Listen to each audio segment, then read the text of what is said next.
বাড়ি গেল এবং একটি থালায় আঙুর সাজিয়ে তাদের একজন খ্রিস্টান গোলাম আদ্দাসকে ডাকল এবং তারপর তাকে বলল, এই আঙুর সেই ব্যক্তির কাছে নিয়ে যাও এবং বলো যে কিছু খেয়ে নিন।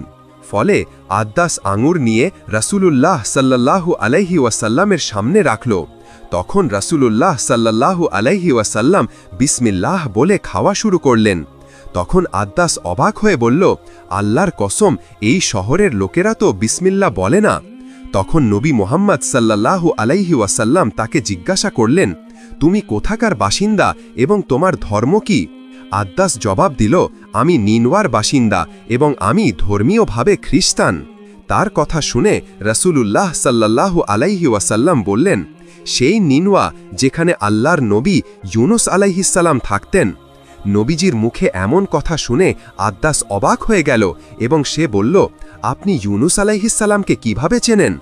নবী করিম সাল্লাল্লাহু আলাইহি ওয়াসাল্লাম বললেন, তিনি আমার ভাই ছিলেন, আল্লাহর একজন নবী আর আমিও আল্লাহর নবী। এই কথা শুনে আদ্দাসের চোখ থেকে অশ্রু ঝরতে লাগল। সে আবেগ আপ্লুত হয়ে রাসূলুল্লাহ সাল্লাল্লাহু আলাইহি ওয়াসাল্লামের হাত, পা এবং কপাল চুম্বন করতে লাগল এবং উচ্চস্বরে বলে উঠল, আশহাদু আল্লা ইলাহা ইল্লাল্লাহু ওয়া আশহাদু আন্না মুহাম্মাদান আবদুহু ওয়া রাসূলুহু। অতঃপর যখন আদ্দাস সেখান থেকে ফিরে গেল, তখন উতবা ও সায়বা তাকে ধমক দিয়ে বলল, তুই তার হাত পা চুম্বন করছিলি, সাবধান থাকিস, সে যেন তোকে তোর ধর্ম থেকে ফিরিয়ে না দেয়। মনে রাখিস, তোর ধর্ম তার ধর্ম থেকে